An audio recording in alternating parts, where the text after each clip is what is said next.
2, 3. Is it good?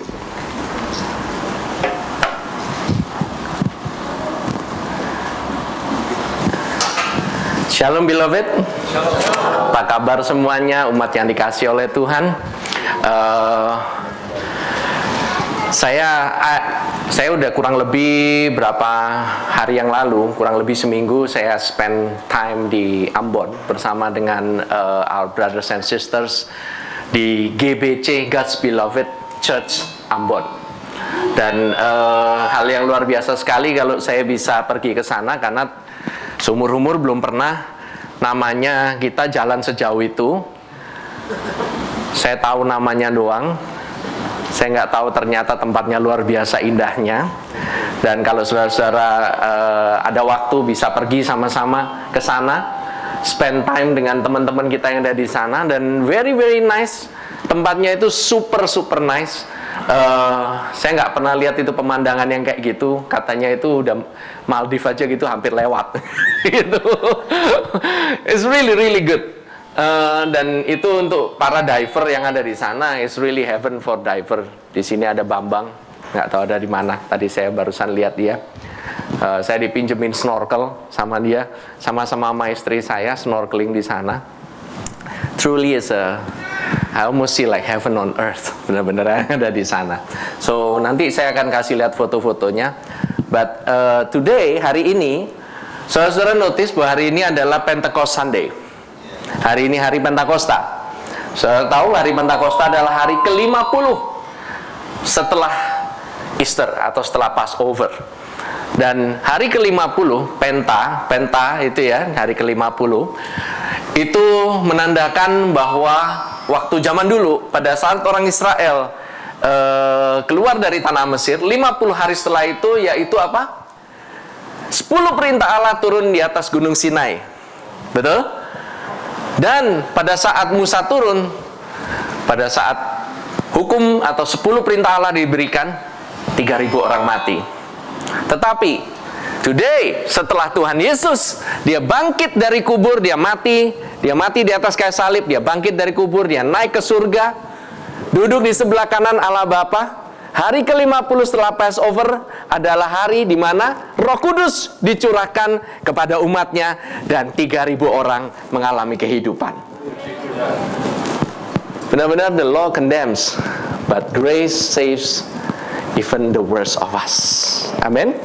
Saudara, pada hari ini saya ingin ngomong sedikit gitu ya, mengenai ada beberapa hal yang mungkin sesuatu mitos-mitos atau mungkin beberapa pemikiran yang salah. Saya ingin debunk itu kayak menghancurkan pemikiran-pemikiran lama, yaitu terutama mengenai beberapa bagian daripada ayat firman Tuhan yang selama ini mungkin membelenggu daripada umat Tuhan. Salah satunya adalah mengenai perumpamaan talenta. Saudara tahu ya? Perumpamaan talenta itu semuanya udah pada mengerti bahwa dibilang ada sebuah kisahnya ini, seorang tuan yang bepergian setelah dia memberikan talenta kepada hamba-hambanya. Oke? Dan hamba yang pertama, hamba yang kedua, dia menggandakan uangnya. Oke?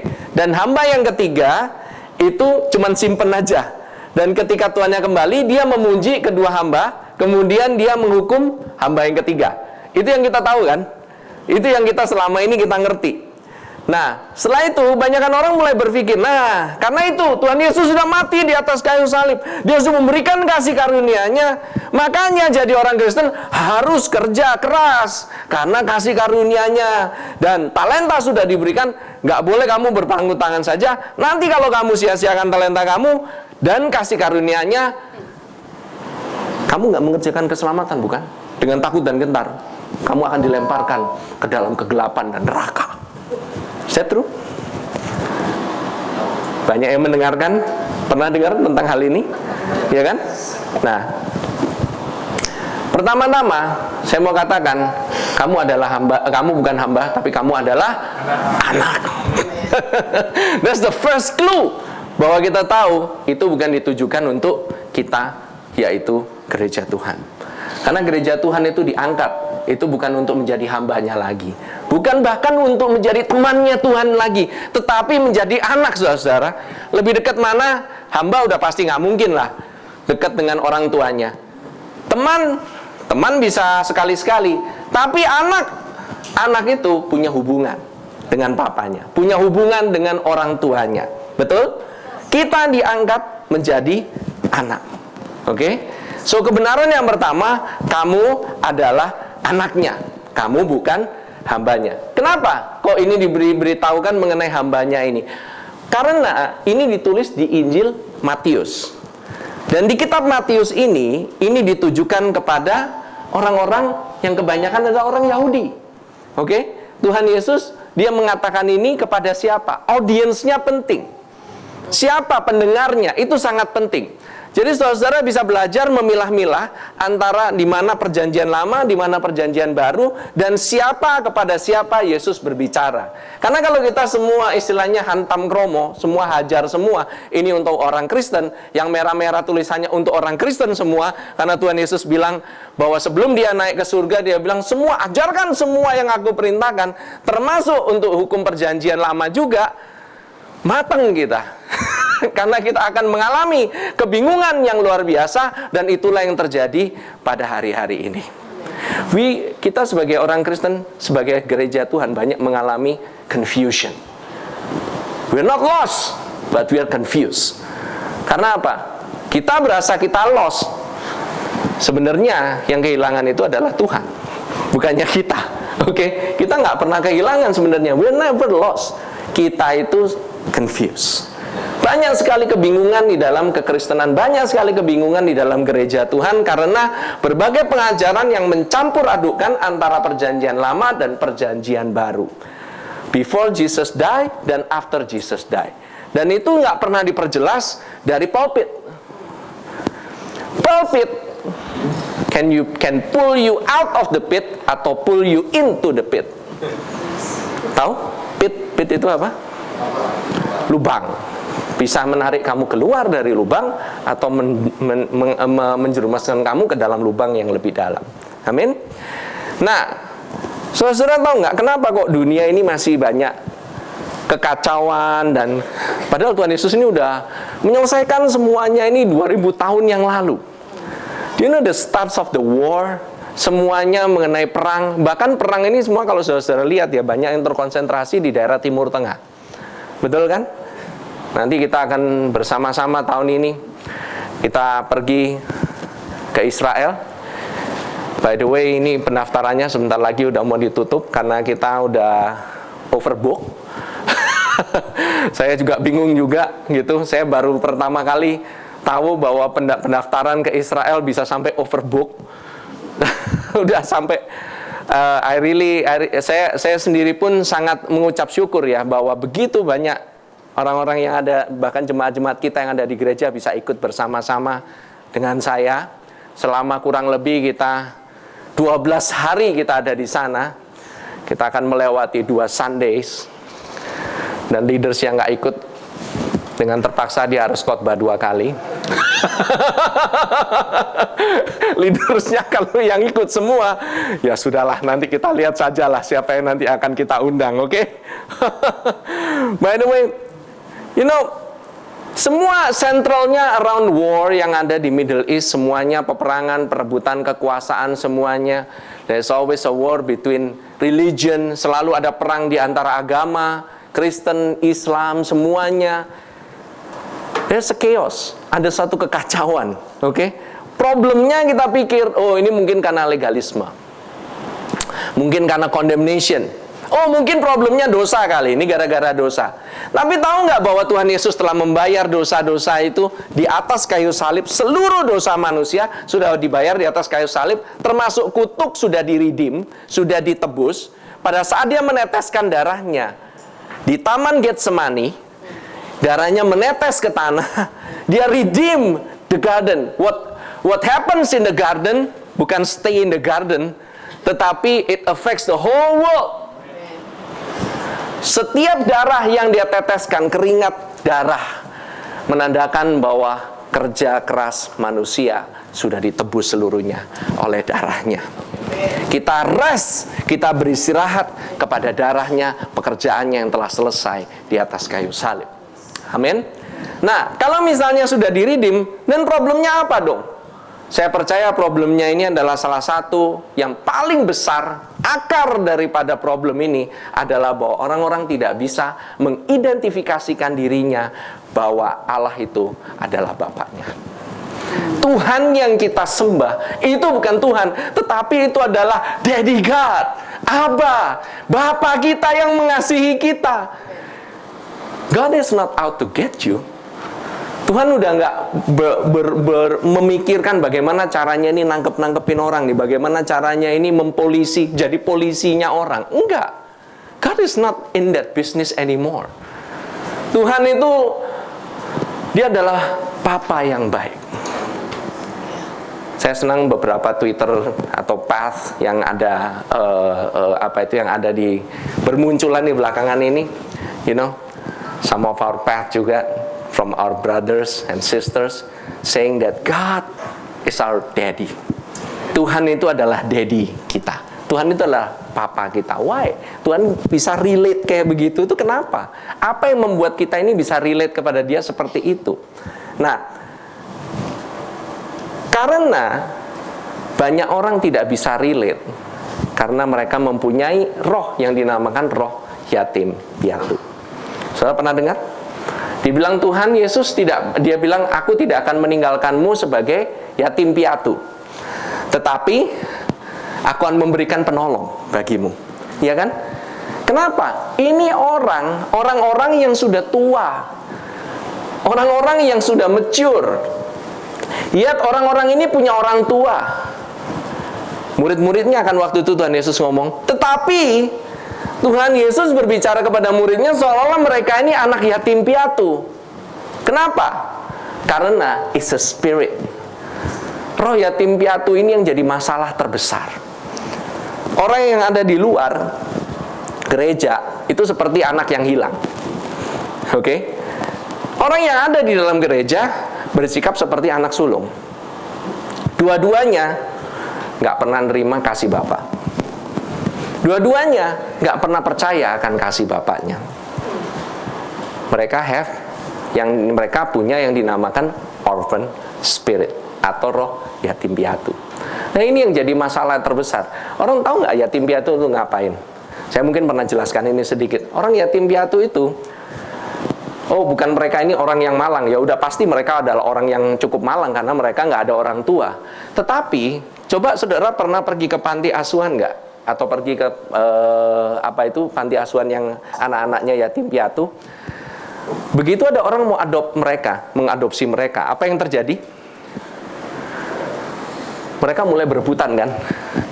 Mereka mulai berebutan kasih penampilan terbaik. Nah, hal seperti ini yang terjadi pada gereja Tuhan. Semuanya mengalami insecurity. Mendadak harus kasih cover yang paling baik. Dengan Tuhan mesti kasih cover yang paling baik. Sama orang lain juga kalau bisa kasih cover yang paling baik. Gerejaku berapa? Pertanyaan yang paling sering saya terima atau yang paling sering ditanyakan ke saya begitu saya pergi ke perkumpulan gereja atau pergi kemanapun, tahu nggak yang ditanyakan kepada saya selalu apa? Jemaatmu sudah berapa? Seolah-olah jemaat berapa itu menjadi suatu pakaian kebenaran yang harus ditampilkan, dan itulah dimana saya bisa sangat secure di sana. Begitu jemaatnya ngedrop, that's it. Berapa besar gerejamu? Punya gedung di mana? Wow, by the way, ini saya lihat di kota Ambon, setiap berapa meter, setiap berapa desa itu selalu ada gereja. Bentuknya sama semuanya, seperti gedung gereja semuanya. Those are our brothers and sisters. Mereka banyak sekali yang ada di sana dan mereka belum pernah mendengarkan tentang kabar baik bahwa mereka ini adalah anak-anaknya Tuhan. Mereka percaya mereka hambanya Tuhan. That's why saya lihat the condition, kondisi daripada teknologi yang ada di daerah Ambon dan sekitarnya itu nggak maju-maju dari dulu. Saya juga bingung. Ini tempat luar biasa indah sama sekali. Resort cuma satu. Saya bingung. Gereja apa itu hotel? Saya tanya. Saya nginep di satu hotel ya. Saya nginep di satu hotel di kota Ambon. Terus saya tanya, ini hotel ini masih ada yang lebih bagus dari ini gitu? Nggak ada. Ini udah paling top. Saya sampai bingung. Wow. Ini benar-benar bahwa ada satu pemikiran atau ada satu stronghold, ada suatu kubu di mana mereka berpikir, wah, kalau saya bersikap kayak begini, bersikap sederhana, bersikap seperti ini, bersikap pastoral, itu adalah lebih kudus. Sampai ada satu saat ada satu jemaat yang ikut di trip kita pergi ke Ambon, nanya, ini pastornya, gitu. Iya, kok nggak kayak pastor ya? Dia bilang gitu, sikapnya kayak begini. Ada beberapa foto yang akan saya keep.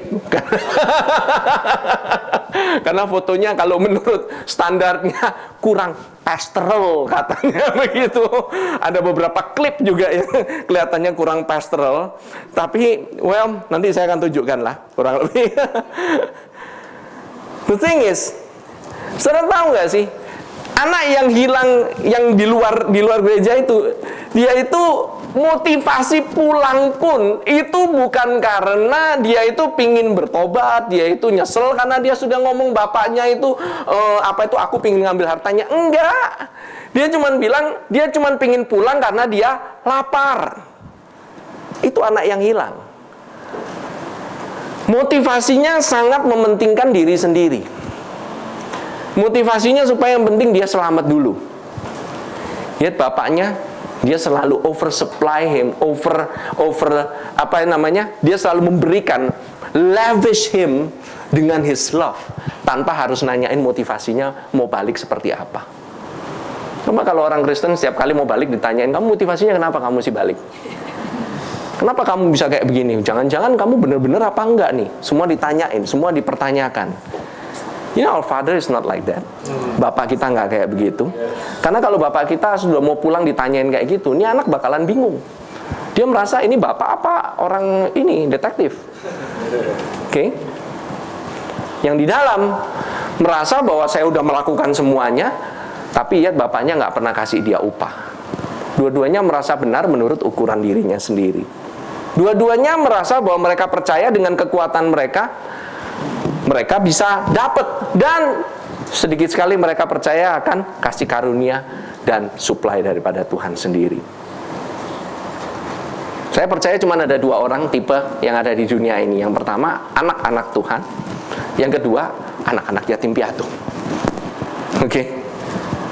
Nah, rencana daripada si iblis adalah membuat kita bingung tentang identitas kita siapa.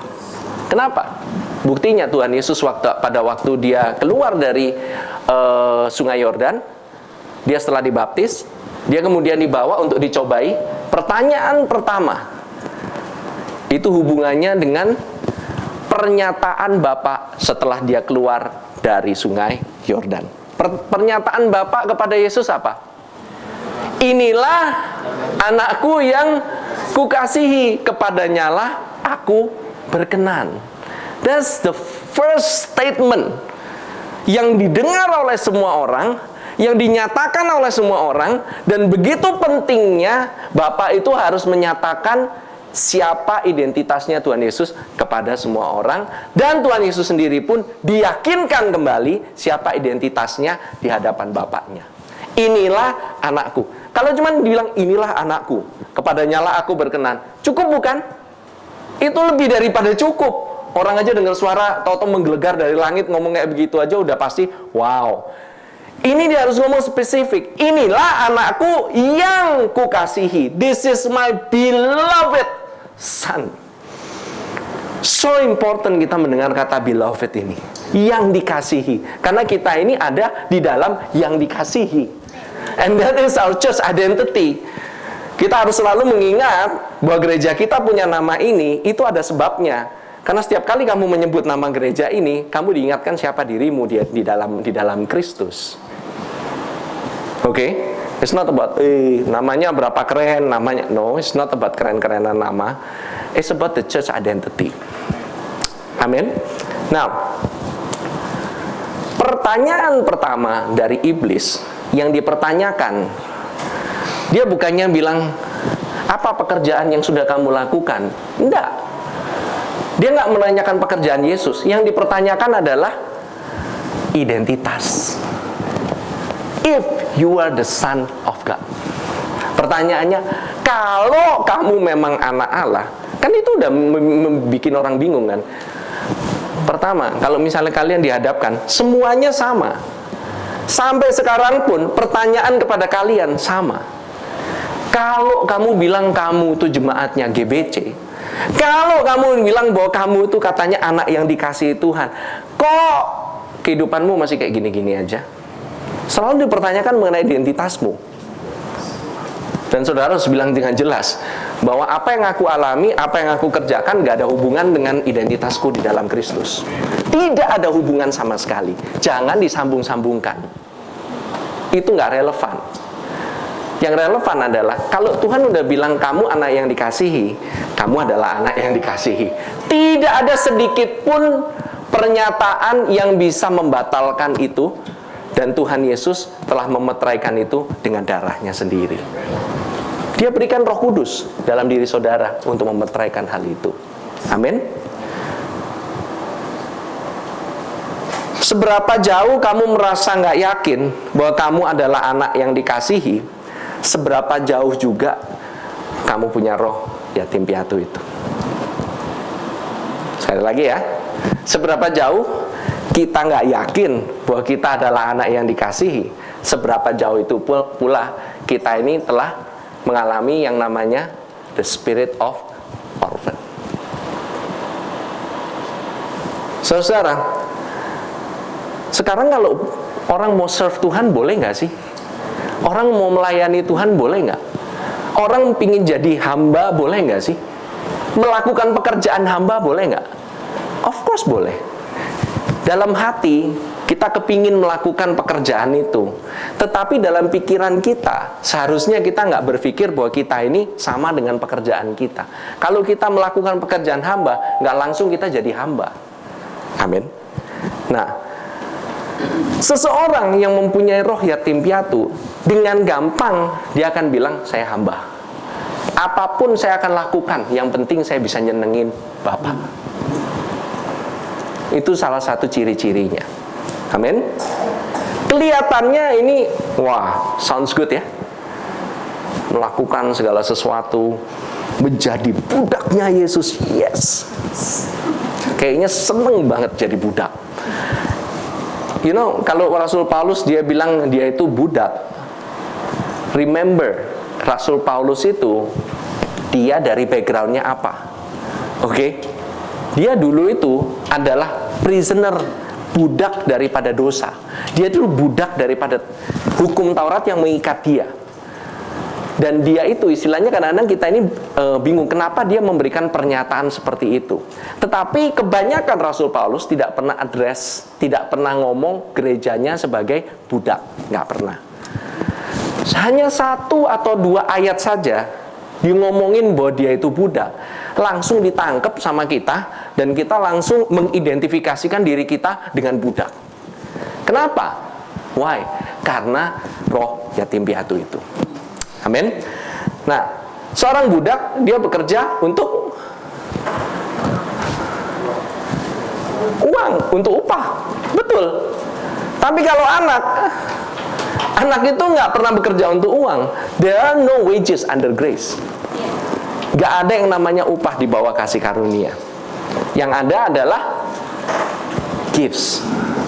Amin. Nah, kalau seorang anak, dia itu adalah shareholder. Seorang budak, dia itu pekerja, employee. Beda dong, satu shareholder, satunya employee. Kita ini bekerja bukan karena kita harus bekerja. Kita ini bekerja karena kita ini sudah invested di dalam family business.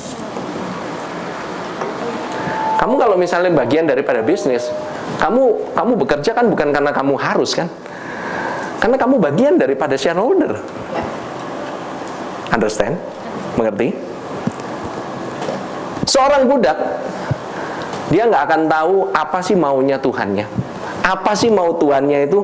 Dia harus dikasih tahu, kamu harus lakukan ini, kamu harus lakukan itu, kamu harus lakukan ini, kamu harus lakukan itu. Ya, mesti diperintah dulu, bukan? Diperintah baru jalan, diperintah baru jalan.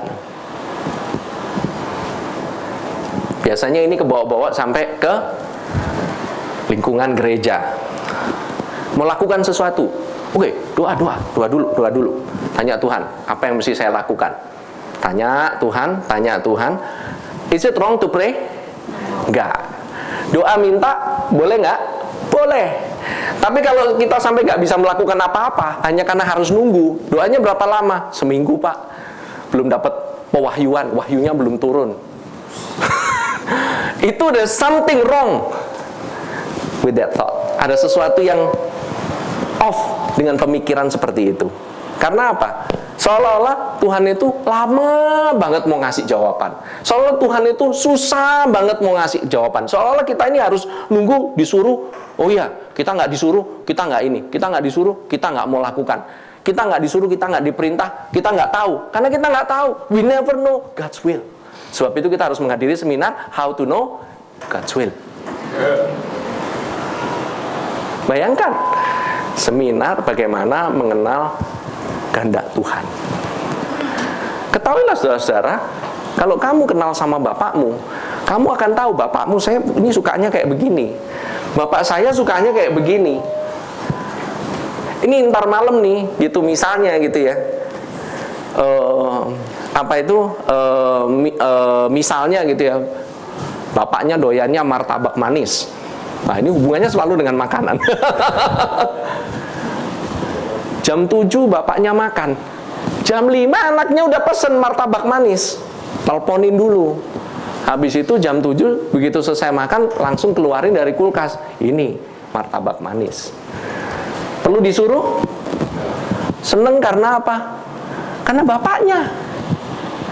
That's the sonship spirit. Amin. Nah, ini saudara, kalau anaknya itu, kalau misalnya sebagai hamba, dia melakukan yang baik, dia kira Tuhan akan mengasihi dia. Kalau seorang anak nggak akan melakukan seperti itu, karena apa? Pemikirannya adalah pemikiran yang dikenakan Kristus, benar kan? Mengenakan Kristus dalam pikirannya. Apa yang dia pakai oleh anaknya? Jubah kebenaran.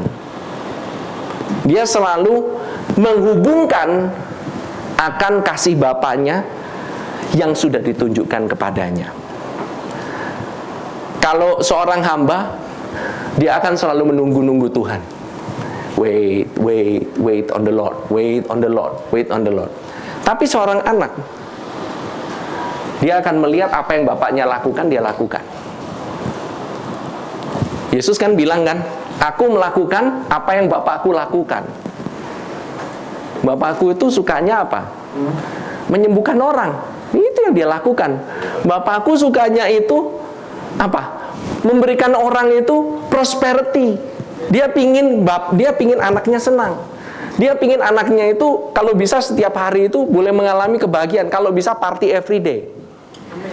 Kalau anaknya bisa mengalami kebahagiaan, bapaknya juga yang senang. Kalau sampai anaknya bisa dapat ranking 1, seperti yang kata Roni tadi bilang, yang nggak penting itu. By the way, bagi para orang tua saya koreksi sedikit. Study hard yang ada di sekolah minggu. Oke. Saya nggak bilang ranking 1-nya ya, saya cuma bilang study hard. Belajar yang baik, oke? Tapi saudara-saudara, mereka akan mengenal. Kalau misalnya saya dapat ranking 1, itu juga bukan karena saya, tapi karena Tuhan yang menyertai saya. Anak-anak yang demikian menjadi anak-anak yang secure, menjadi anak-anak yang sangat kokoh dalam identitas mereka sebagai anak, bukan kepada performance mereka. Mereka nggak mengalami performance anxiety. Oke? Ketahuilah bahwa di gereja ini, the detik kita udah masuk ke dalam performance dan mulai set kita punya standar dengan gereja-gereja lain, detik itulah kita akan masuk ke dalam yang namanya the rat race. Tahu? Rat race itu jadi pertandingan. Pertandingan siapa yang paling jago. Detik itulah kita akan masuk ke dalam yang namanya orphan spirit. Rat race itu istilahnya orang Amerika ya, rat race, pertandingan tikus. Kalaupun kamu menang, you are still a rat. You cannot say anything. Okay? Maybe the biggest rat, but you are still a rat.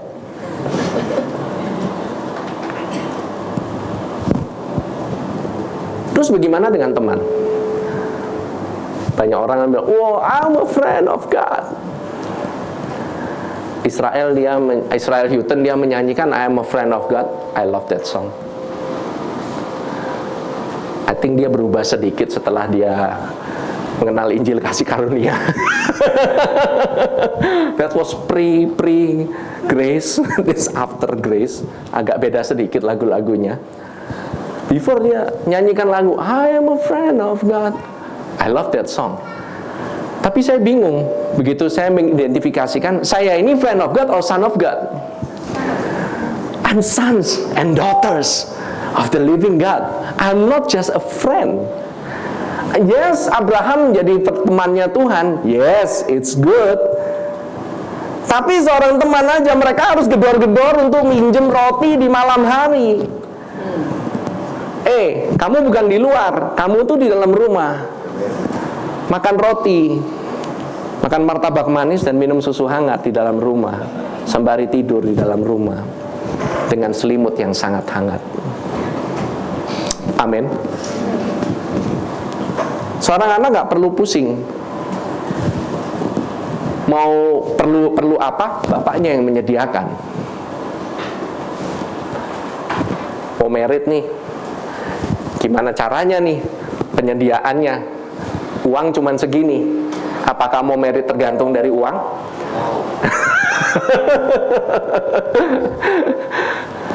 Yes, money is important, true. Tapi uang bukan segala-galanya, bukan? It's true? It's a tool. Uang itu harusnya jadi hamba yang untuk disuruh-suruh. Pakai uang untuk bisa mengasihi orang, bukan pakai orang untuk bisa lebih mengasihi uang. Amin.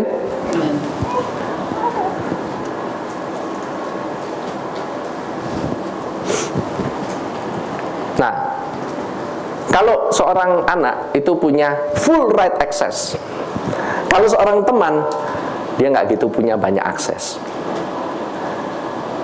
Seorang anak, dia kalau main-main sama bapaknya, kadang-kadang nggak tahu diri. Udah sampai kemana-mana, kepala dipegang, kaki sampai ke muka. Saya suka, kadang-kadang itu saya ini ya, suka ngelihat anak saya itu ya. Itu mungkin karena mereka saking begitu dekatnya. Karena saya dulu nggak kayak begitu. Saya suka masih off kadang-kadang pikiran saya gitu ya. Anak saya begitu masuk aja, udah kadang-kadang nggak mau ngetok pintu, langsung blum masuk gitu, ya kan? Ya, I hope saya di dalam ya nggak ngapa-ngapain gitu loh istilahnya kan, gitu maksudnya. Tapi kan istilahnya semuanya kalau seorang anak dia kadang-kadang udah tanpa protokol aja, sampai ranjang dia main naik aja kan, nggak peduli dia dari mana, kadang dia dari sekolah, kadang dia dari mana, dia just naik aja ke ranjang, jebret gitu. Coba kalau salah satu daripada Anda masuk pintu saya kemudian langsung naik ke ranjang saya. In a split second you will be outside no matter what. Biarpun berapa baiknya saudara, even you are my best friend, you will not do that. True? Just illustration ya, okay? Just an illustration. Ini mendingan saudara being a friend or a kid or a son. Son. Anak saya bisa ketemuin dia berapa satu hari bisa sampai 24 jam. Teman sekali-sekali doang. Jadi apa sih yang sebenarnya bisa fix this planet? Bisa membenarkan atau membuat planet ini menjadi lebih benar gitu?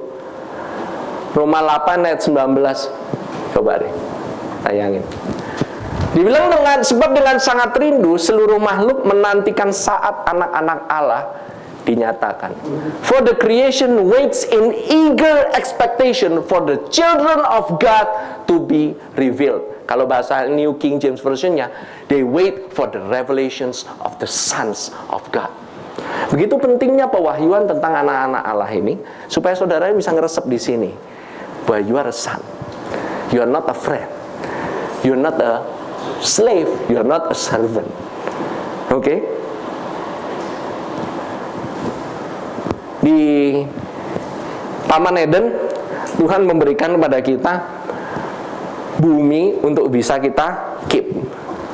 Kitanya lost, kita akan kehilangan bumi. Bumi udah di take over sama iblis. Yesus mengambil kembali, tapi kita bertindak seolah-olah ini masih punyanya iblis. Padahal harusnya bumi dan segala isinya, kosmos, dibilangkan Abraham itu dapat warisan seluruh dunia. Dia dapat warisan seluruh dunia loh. The children of God itu punya kuasanya seluruh dunia. Yet kita masih act like kita ini bukan pemilik dunia ini. Yesus itu bayar dengan harga yang sangat mahal untuk bisa menebus dunia ini kan. Ciptaan atau makhluk itu nggak menunggu untuk gereja untuk naik. Enggak, bukan gereja, tapi anak. We are all sons. Kita berkumpul sebagai gereja. Bahkan makhluk nggak menunggu untuk hamba, nggak menunggu untuk teman untuk bisa naik, untuk bisa semuanya itu bisa rise up. Enggak. Tapi makhluk itu menunggu sons of God. Nah, kalau saudara masih bingung, coba saudara lihat kepada Yesus. Coba kalau saudara mau ngomong kepada Yesus sebagai Tuhan ya.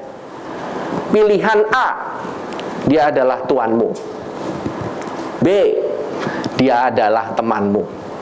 C, dia adalah Bapakmu. Pertanyaannya mudah bukan? Jawabannya adalah C. Di dalam perjanjian lama, Tuhan adalah Tuanmu. Di dalam perjanjian dengan Abraham, Tuhan adalah temanmu.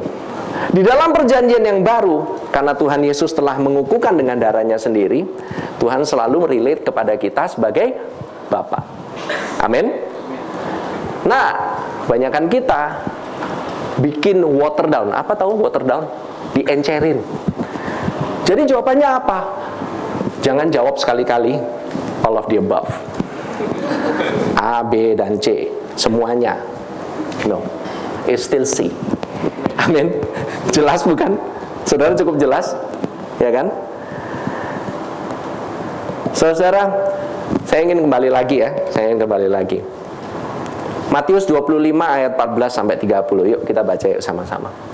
Sebab hal kerajaan surga sama seperti seorang yang mau bepergian ke luar negeri, yang memanggil hamba-hambanya dan mempercayakan hartanya kepada mereka. Yang seorang diberikannya 5 talenta, yang seorang lagi 2, dan yang seorang lagi 1, masing-masing menurut kesanggupannya, lalu ia berangkat. By the way, 5 talenta, kalau nggak salah saya kemarin research sedikit, itu 5 talenta equals kurang lebih dengan 5.000 US lah, kurang lebih. Oke? Segera pergilah hambanya menerima 5 talenta itu. Ia menjalankan uang itu, lalu beroleh laba 5 talenta. Nah, ini yang saya mau saudara-saudara put the emphasis. Pertama, kita bukan lagi hamba, kita ini anak. Tetapi saudara, dari this passage, dari bagian daripada ayat ini, kita bisa draw some truth. Kita bisa mengambil kebenarannya. Oke? Beberapa kebenaran-kebenaran atau prinsip daripada kerajaan Allah dari ini. Sekali lagi, bukan mengenai bagaimana kamu harus bekerja keras, tapi kita akan melihat Yesus di sini. Amin. Dikatakan, segera pergilah hamba yang menerima 5 talenta itu, ia menjalankan uang itu. Saya kasih di NIV-nya ya. The man who had received 5 bags of gold went at once and put his money to work.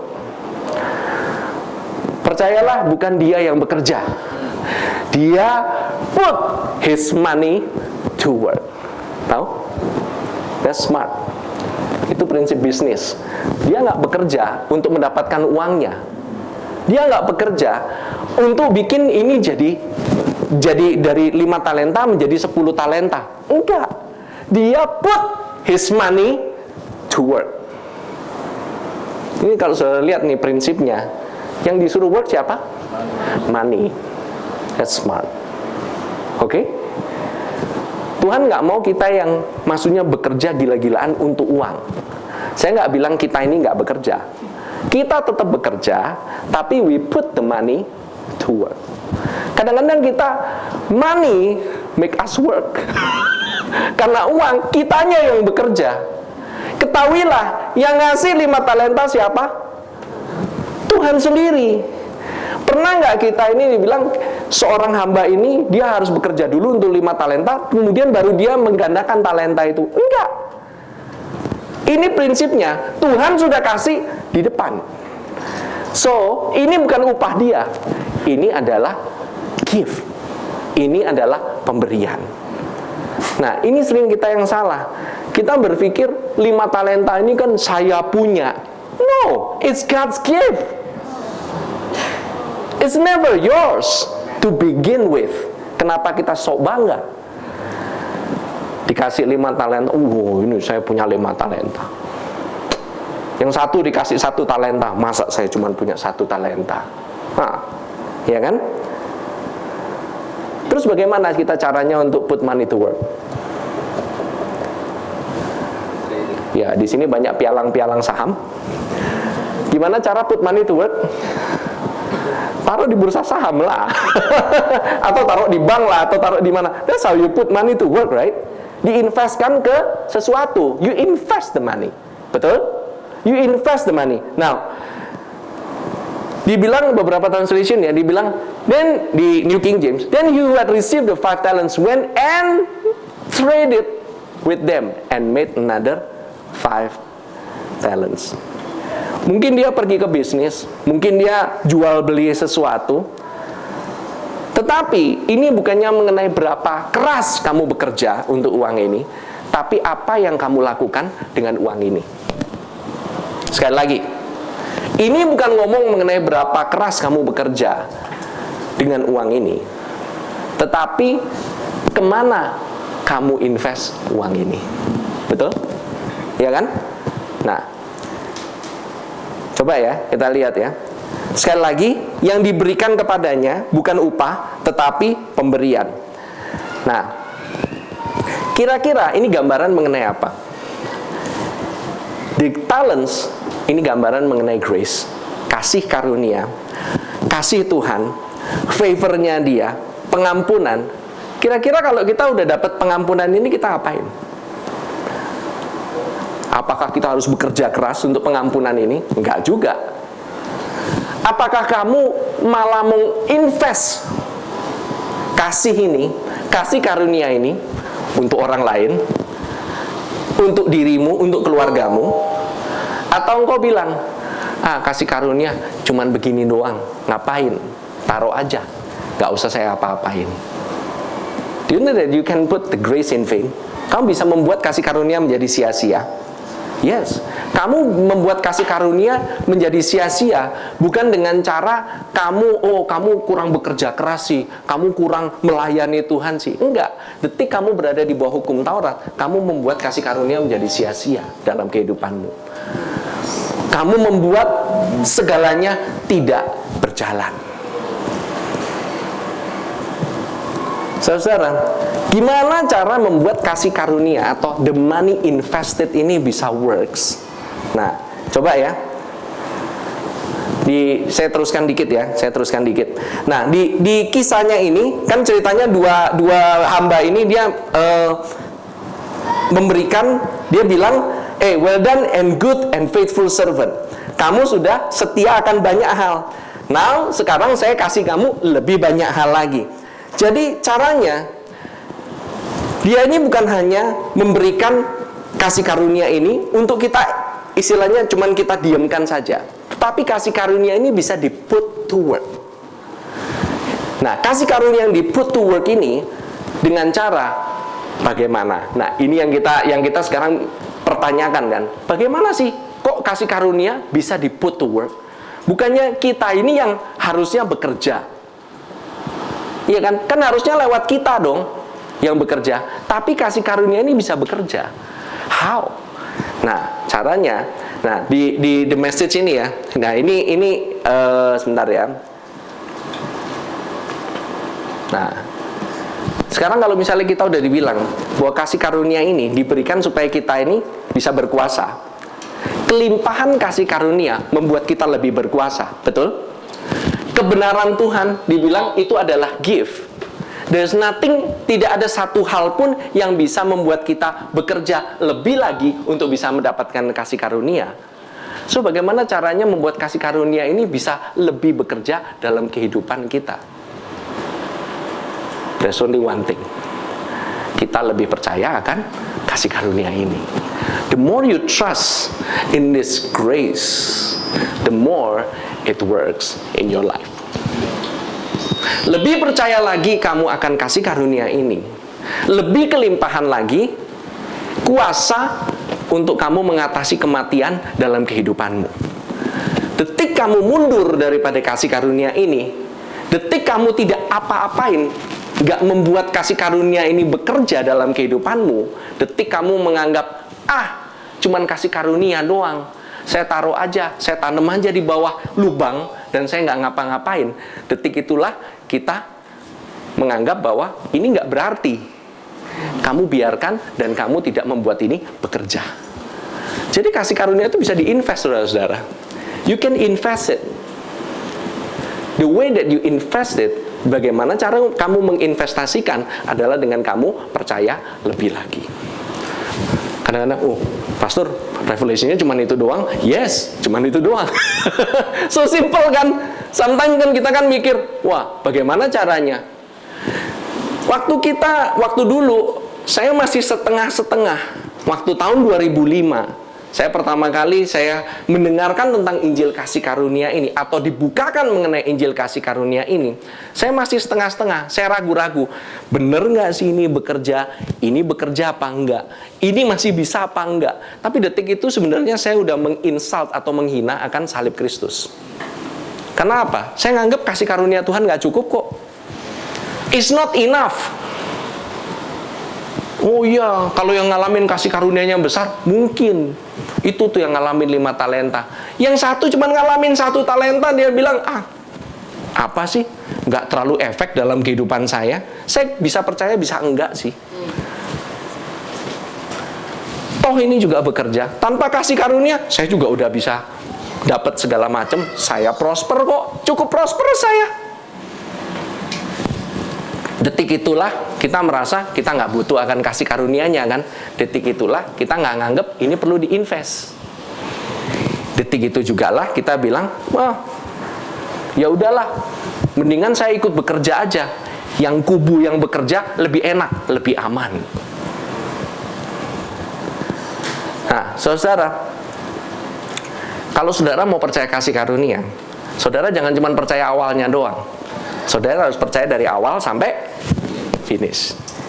Start trusting it from start to finish. Karena apa, tahu nggak? Waktu kita percaya sama dia, kita kan mandang dia terus, mandang Tuhan Yesus terus. Waktu mandang Tuhan Yesus, itu we are transformed by beholding. Waktu kita melihat kepada Kristus, kita akan diubahkan. Detik kita melenceng pandangan kita dari Yesus, detik itulah juga kita nggak mengalami perubahan, tapi kita menuju kepada manusia yang alami. Kita melihat kepada ciptaan yang lama. Ciptaan lama kita itu kelihatannya berhasil, kelihatannya oke, kelihatannya oh ya cuman bener begini, bener begitu. Do you know that itu adalah salah satu bentuk kesombongan? Itu adalah salah satu bentuk di mana kita ini merasa, oh iya, kita ini bisa confident kok. Sebab itulah program-program motivational itu sangat laku. Karena apa? itu akan menuju kepada manusia lama kita, kepada apa yang bisa kita improve. Saudara, betul kita bisa improve, betul. Tetapi saudara, ketahuilah, kalau kita bisa mengalami banyak hal, kita bisa mengalami hal-hal yang kita sendiri tahu, itu bukan karena kita. Itu bukan karena kita sendiri. Bukan karena kita ini sebagai ciptaan lama. Enggak. Tetapi karena kita sudah diubahkan dari dalam keluar. Enggak ada satu dari kita pun yang bisa menganggap bahwa, wah, kita ini udah, ya kalau kita mau jadi self-made man, kita ini bangga dengan our self-made man, ya mungkin kita bisa berhasil to a certain degree. Yes. Tetapi saudara, banyak hal di dalam diri kita yang kita sendiri pun itu masih banyak pertanyaan. Kadang-kadang kita masih nggak puas. Banyak hal yang kita ini area-area yang masih gelap dalam kehidupan kita. Banyak area dalam kehidupan kita yang kita masih belum dibukakan. Banyak hal di dalam mungkin parenting lah, mungkin dalam area, mungkin kalau nggak keuangan, mungkin dalam hal kesehatan lah, mungkin dalam hal pelayanan lah. Banyak hal kita perlu lebih banyak dibukakan, bukan? Tetapi saudara, yang bisa membukakan itu cuma kebenaran ini.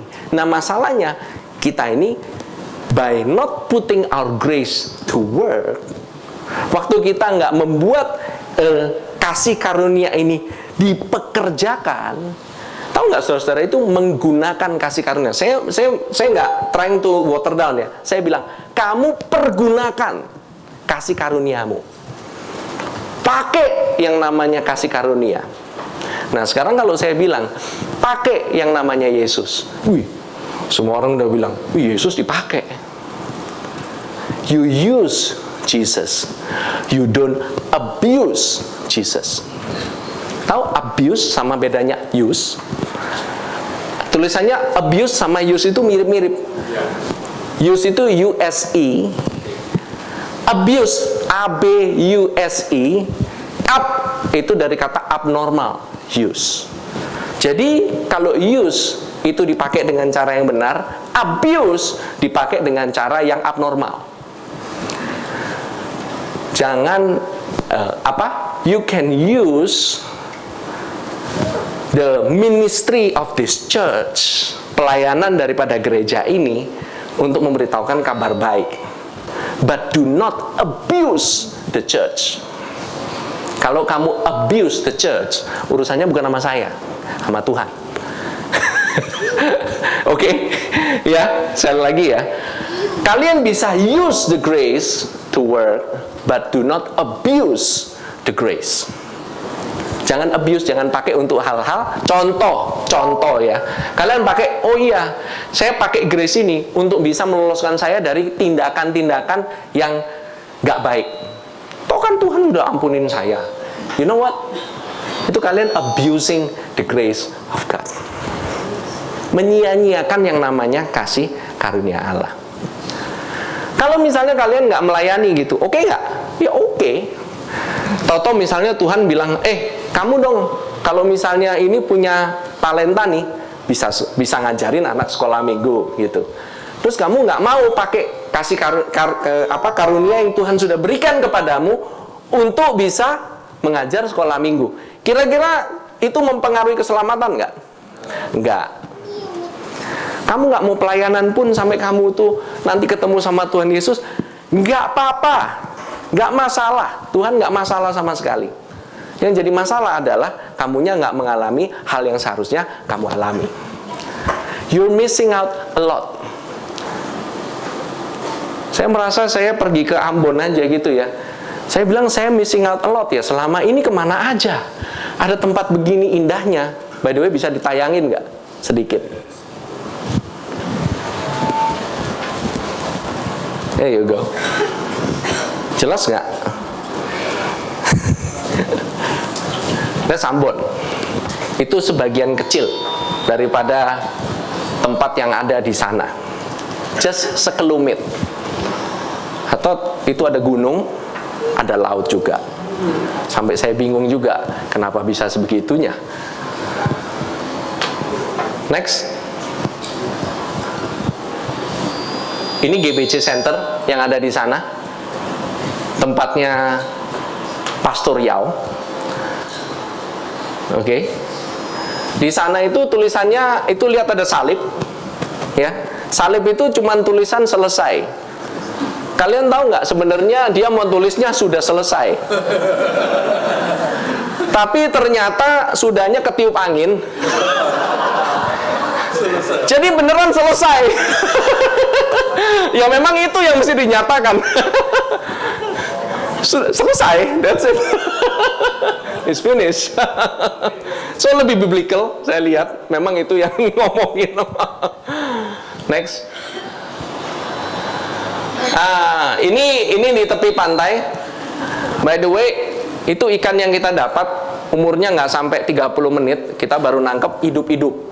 Langsung nyampe di panggangan, fresh tanpa bumbu satupun.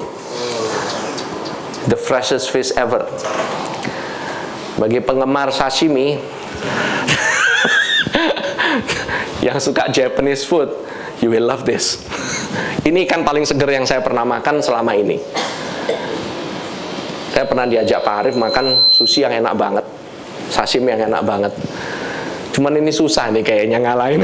Karena ini dari live langsung, nggak even frozen, nggak even lewat apapun, hidup bener-bener dari laut. Freshest one ever. Nah itu by the way Pastor Paul sama saya bekerja keras untuk ngipas-ngipas, nggak berhasil karena ibu-ibunya ternyata lebih jago. Next. Itu ikan langsung bersama teman-teman semuanya yang ada di GBC di pinggir pantai. Next. Ya ini teman-teman semuanya. Yang sebelah kanan yang baju merah itu tim divingnya GBC di Ambon. Sebenarnya dialah yang menyediakan bahan baku untuk makan siang daripada jemaat GBC di Ambon. Karena dia mesti diving dulu, nangkep ikan, habis itu baru dipanggang, baru makan. Ada Pastor Paul, istrinya, dan Pastor Joshua juga ada bersama-sama dengan saya. Next. Pemberitaan firman Tuhan yang ada di sana. Kemudian next. Ya udah. Oke. Saudara, ini saya menarik sekali. Di sana itu ada salah satu area di mana ada yang namanya, kalau misalnya yang pernah ke Ambon ya, gitu ya, ada satu dekat pantai, itu namanya air mata Belanda. Ada yang mungkin pernah dengar. Tahu nggak? Ini menarik sekali karena tempatnya ini itu right next to the beach. Jadi dia ini pantai. Pas saya turun, pantainya itu dingin, airnya kayak es. Saya bingung. Kemudian kita pergi ke dekat kayak muara sungai begitu. Nah, muara sungai itu langsung keluar ke pantai. Dekat sekali, kurang lebih jaraknya paling 5 meter gitu. Nah, di pantai airnya asin. Di muara itu tawar, totally tawar. Tawar ketemu dengan asin. Saya bingung juga. Saya icip begini di pinggir pantai asin. Saya pergi ke dalam sedikit, itu tawar. Nah, menariknya, kita habis main-main di pantai, semua. Begitu kita main-main di pantai, itu semua pasir, semua garam, semua kena badan kita kan. Mau pulang, dibilang, nanti kita lewat ke air mata Belanda. Untuk apa? Bilas-bilas. Oke. Jadi ini tempat ini port kita. Ini air matanya, waktu kita lewat pakai kapal, terus habis itu ke tempat lain, ke beach yang lain. Kemudian harus kembali ke air mata itu, baru pergi ke tempat asal kita. Nah, kan kita basah-basah semua kan? Semuanya penuh dengan air asin. Kita pergi ke air mata Belanda. Di air mata Belanda itu, kita bilas-bilas. You know what happened after bilas-bilas? Nyemplung lagi ke air asin. Naik lagi. This is religion. Ini agama. Udah dibersihkan, dibasuh dengan darah Tuhan Yesus, yet kita mencampurkan diri lagi kita untuk mau di bawah hukum Taurat. Udah dibebaskan dari hukum Taurat, dibilas lagi, balik lagi. Begitu gampangnya kita kembali kepada hukum Taurat. Ini menarik sekali, saudara-saudara. Nah, ini yang menarik ini juga ya, dari komentarnya si hamba yang ketiga. By the way ya, hamba pertama komentar nggak? Nggak komentar. Hamba kedua komentar nggak? Nggak komentar. Yang cuma ditanyain cuma hamba ketiga. Hamba ketiga ini komentarnya ini menarik sekali. Pertama apa? Tahu nggak? Nah, ayat yang ke-24. Kini datanglah juga hamba yang menerima 1 talenta itu dan berkata, Tuhan, aku tahu bahwa Tuhan adalah manusia yang kejam, yang menuai tempat di mana Tuhan tidak menabur, dan yang memungut dari tempat di mana Tuhan tidak menanam. Pernyataannya, you are a hard man. Kalau kita merasa bahwa Tuhan kita adalah hard man, Tuhan yang keras, Tuhan yang mau untuk kita ini kerja keras, because God is a hard man, we must be hard on ourselves. Because God is a hard person, we must be a hard worker. Mungkin kita berpikir seperti demikian. That's why orang ini bilang, you are a hard man, harvesting where you have not sown, and gathering where you have not scattered seed. Dengan kata lain, Tuhan, kamu itu nggak reasonable. Kamu nggak pernah play by the rules. Siapa yang ngasih coba uang itu kepada hamba? Kamu yang ngasih. Ini gila kan? Orang nggak kerja dikasih uang, terus kamu kasih saya cuman 1 talenta lagi. Ini nggak fair banget. Saya nggak mau terlalu kayak beginilah. Saya nggak mau kayak begini. Saya cuman dapat kasih karunia doang. Paling nggak saya mesti kerja dikit lah. Masa sih saya nggak kerja sama sekali? That's the thinking of a hard man. Masa sih saya nggak ada benernya sedikit pun? Makanya saya bilang, ya udahlah. Karena kamu udah ngasih saya uang, saya malah takut, malah saya sembunyikan. Nextnya, dibilang, karena itu aku takut dan pergi menyembunyikan talenta Tuhan itu di dalam tanah. Ini terimalah kepunyaan Tuhan. Tahu nggak? Ini sebenarnya make sense banget kalau kamu self-righteous. Karena apa? If I don't earn it, I don't want it. Ya kan? Kalau saya nggak berusaha, saya nggak mau. Sangat mudahnya kita bisa jatuh kayak begini, you know. Hal seperti ini sangat mudah. Di dalam pekerjaan, of course lah, kita nggak mungkin kan, kita nggak mau apa-apa, kita nggak kerja di dalam perusahaan, terus kita minta gaji kita. Udah pasti nggak boleh. Sama bosmu paling hari berikutnya langsung dipecat. It's not about that. Bukan mengenai hal itu, oke? It's the spirit.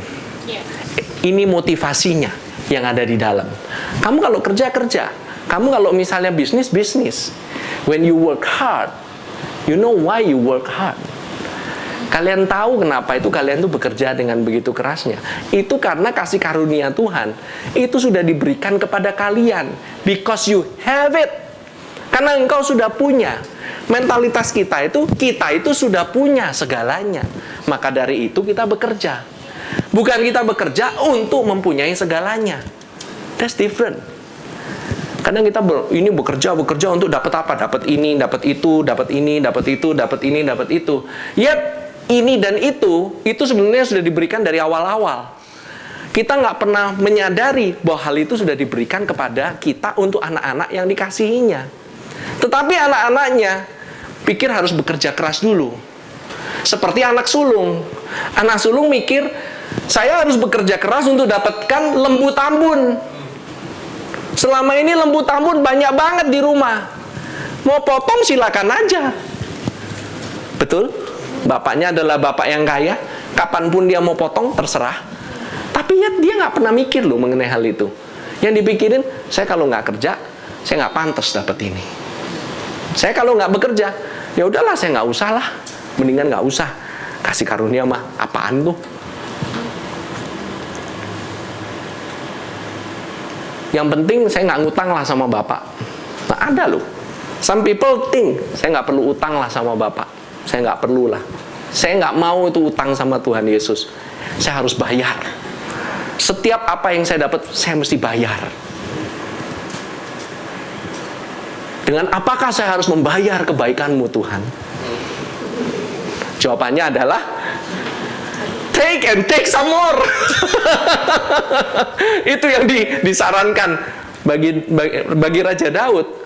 Dia menanyakan, dengan apakah aku dapat membalas kasih karunia dengan membalas kebaikan-Mu Tuhan? I will take the cup of salvation.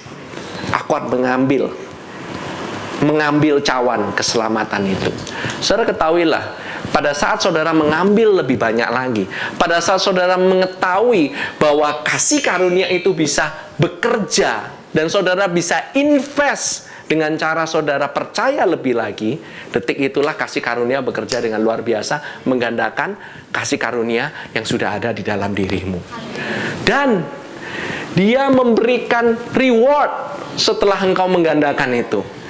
Percayalah, pertama kali itu bukan kamu juga yang terima, itu adalah pemberian, tapi engkau mempekerjakan pemberian itu, dan engkau dikasih upah lagi.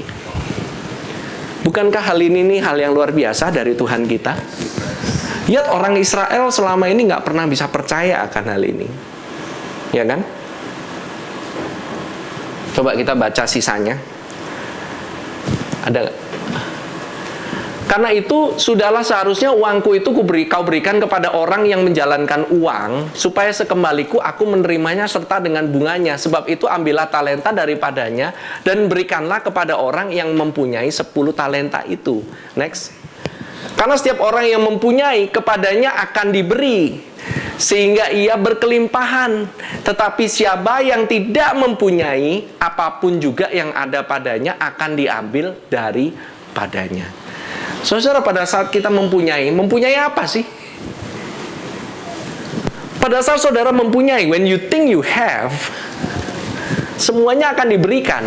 Tapi waktu you think kamu nggak punya, kita kan merasakan kita nggak punya. Tuhan nggak pernah ngasih kasih karunia ini. Tuhan, nah, segala apapun juga yang ada padanya akan diambil daripadanya. Siapa yang ngambil sekarang, pertanyaannya? For sure, Tuhan nggak akan ngambil balik kasih karunia-Nya. Manusia juga akan nggak ngambil, nggak bisa dia. Yang bisa ngambil siapa? Only the devil. Jadi pada saat kita merasa, oh, saya nggak dapat nih kasih karunia, saya nggak punya kasih karunia Tuhan sama sekali, saya memang harus kerja keras. Detik itu juga kamu memposisikan dirimu di bawah kutuk hukum Taurat, dan engkau membuka jalan bagi iblis untuk bisa bilang, kamu kan berdasarkan hukum Taurat, berarti kalau kamu tidak turut dengan hukum Taurat, kutuk bisa mengenaimu. Begitu kamu bocor, kamu nggak melakukan sesuai dengan hukum Taurat, that's it. Saya bisa ngambil segala sesuatu daripadamu. Sebenarnya aksesnya itu bukannya iblis yang punya akses, kita yang buka sendiri. It's not the devil. The devil cannot do anything kalau kita nggak ngasih permission. Amin. Nah, ini yang membuat kita ini jadi suka kadang-kadang itu dilema. Kenapa sih kok kayak begini? Kenapa sih kok bisa terjadi seperti itu? Terus kemudian dikatakan, dan campakkanlah hamba yang tidak berguna itu ke dalam kegelapan yang paling gelap. Di sanalah akan terdapat ratap dan kertak gigi. Saudara percaya nggak bahwa ini, kalau saudara baca di ayat sebelumnya sama ayat di bawahnya, itu ada kata-kata mengenai penghukuman. Karena sebelumnya dia berbicara mengenai 10 anak darah. Setelahnya berbicara mengenai antara kambing dan domba. Memisahkan kanan dan kiri. Kemudian berbicara mengenai orang-orang yang tidak menolong. Misalnya, kalau misalnya saya ada di penjara, kamu nggak pernah memberi aku pakaian, tidak pernah memberi aku makanan. Nah, itu dibicarakan mengenai punishment. Tahu nggak di sini dibicarakan mengenai apa? Hanya ratap dan kertak gigi. Tidak ada yang namanya punishment. Seseorang yang tidak menginvestkan atau tidak mau pakai kasih karunia sama sekali, dia mau pakai usaha sendiri. Basically dia akan masuk ke dalam yang namanya kegelapan, ratap dan kertak gigi. Ngapain? Hidup yang capek. Kehidupan yang berat. Sebenarnya kehidupannya di bawah hukum Taurat itu kehidupan yang gelap. It's a dark life. You don't want it. You may think it's not dark. Kamu mungkin berpikir itu nggak gelap, tetapi sebenarnya itu adalah kehidupan yang sangat gelap. Karena apa? Tahu nggak? Karena kamu kalau sudah di bawah hukum Taurat, apapun kamu harus maintain dengan Taurat. Kamu begitu tidak maintain dengan Taurat, kamu akan fall. Dan waktu kamu fall, dan kamu merasa bahwa, oh, saya harus bangkit kembali dan berusaha dengan kekuatanku sendiri. Kamu akan sampai kepada cycle di mana kamu akan mencapai satu cycle condemnation, di mana kamu akan siklus condemnation itu akan terus-menerus.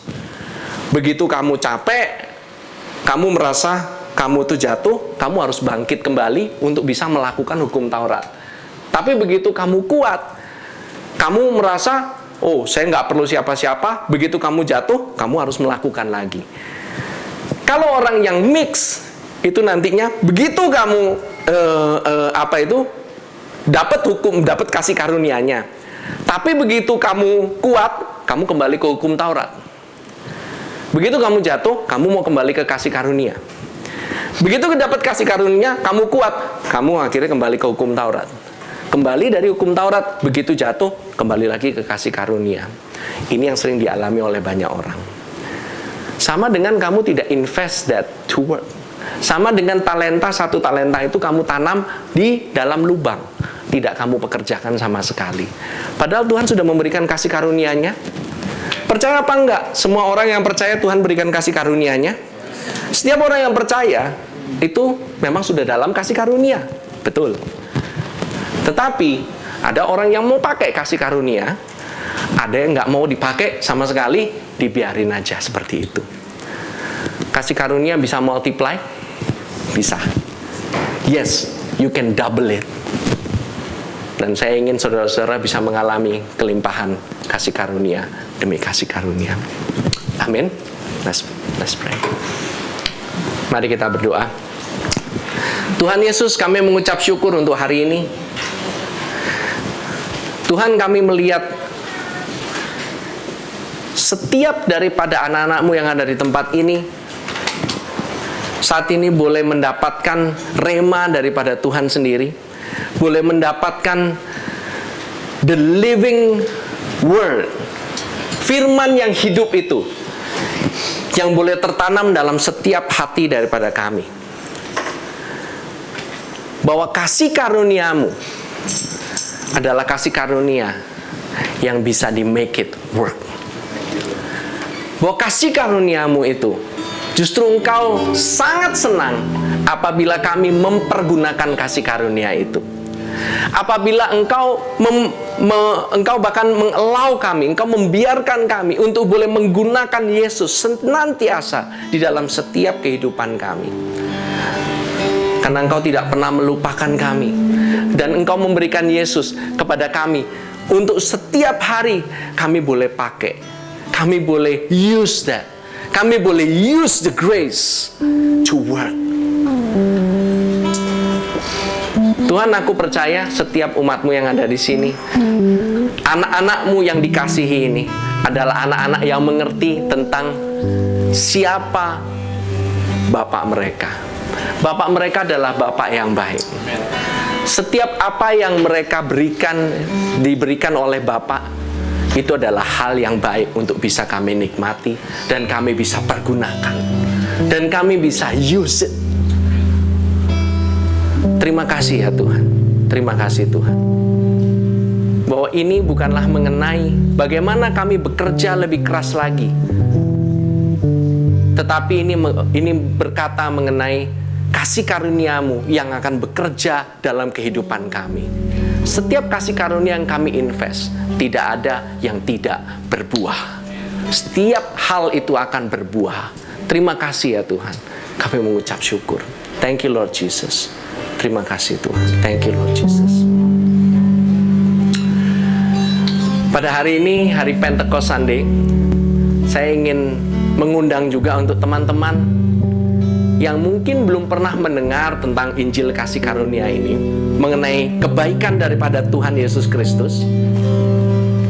Mungkin kau baru pertama kali mendengar tentang hal ini, dan kau belum pernah yang namanya lahir baru, being saved, diselamatkan. menjadi anak Bapa, pada hari ini engkau ingin berkata kepadaku, Tuhan, aku ingin menjadi anakmu Tuhan. Biar aku melihat engkau sebagai Bapakku. Dan hari ini aku bisa lahir baru dan diselamatkan. Apabila itu engkau bisa ikuti doa saya. Tuhan Yesus, terima kasih. Pada hari ini aku percaya akan kebaikan-Mu. Aku menerima akan keselamatan-Mu. Bahwa keselamatan hanya datang dari Tuhan Yesus, karena Engkau telah menebusku dengan darah-Mu yang kudus. Engkau telah menguduskanku sekali untuk selama-lamanya. Aku adalah anak daripada Bapa. Aku diterima oleh Bapa, dan aku berhak menerima segala warisan yang diberikan oleh Bapa sendiri. Terima kasih Tuhan Yesus. Aku mengucap syukur untuk keselamatan yang aku terima pada hari ini. Dosa-dosaku telah diampuni. Seluruh dosa-dosaku telah diampuni. Terima kasih Tuhan Yesus. Di dalam nama Tuhan Yesus Kristus, aku mengucap syukur. Amin. Dan pada hari ini adalah hari Pentecost Sunday. Kalau saudara-saudara ada yang belum pernah, mungkin saudara-saudara ingin dibaptis oleh Roh Kudus, saat ini saya ajak saudara-saudara untuk bangkit berdiri semuanya. Just rise. Thank you Lord Jesus. Terima kasih Tuhan Yesus. Terima kasih Tuhan Yesus. Mungkin ada yang belum pernah dibaptis oleh Roh Kudus dan kepingin dibaptis oleh Roh Kudus. Ini is a gift. Sekali lagi ya, baptisan Roh Kudus adalah pemberian. Pemberian itu kamu bisa terima, kamu mau terima, kamu nggak mau terima, terserah. Tetapi ini adalah hal yang sangat luar biasa yang Tuhan berikan bagi anak-anaknya. Bahasa-bahasa yang baru ini bukan bahasa yang dipakai maksudnya untuk bahasa yang sekedar biasa saja, tetapi ini adalah the rest and the refreshing. Ini adalah waktu kita beristirahat dan kita dipulihkan. Doanya, kalau saudara biasa berdoa dengan kata-kata manusia, doa ini bisa terbatas, saudara-saudara. Kata-kata manusia itu terbatas. Tetapi kata-kata daripada surgawi, bahasa roh itu tidak terbatas. Kalau doamu dengan bahasa manusia terbatas, doamu dengan bahasa roh tidak terbatas. Jadi saudara-saudara, saya ingin ajak saudara-saudara, kalau misalnya ada yang kepingin dibaptis oleh Roh Kudus, ikut aja sama kita. We will pray together in tongues. Okay? Just sing a song. Dan habis itu kita akan bersama-sama, kita akan speak together in tongues. Okay? Dalam bahasa yang baru. Dan bagi saudara-saudara yang belum pernah, saudara hanya cukup menerima.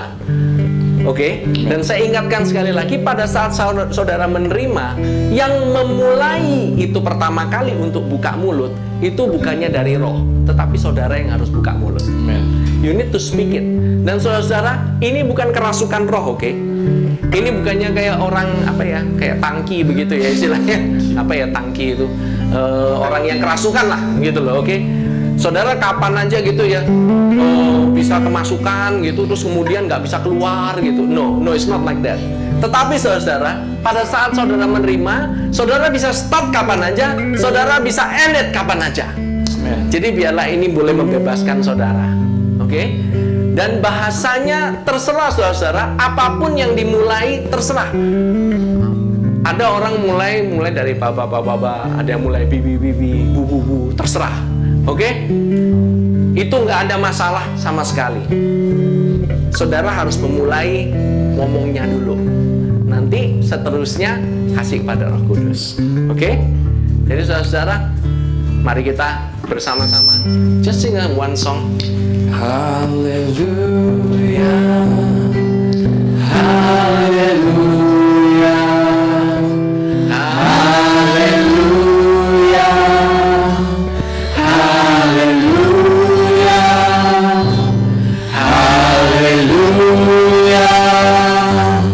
haleluya, haleluya, haleluya, haleluya.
let's start.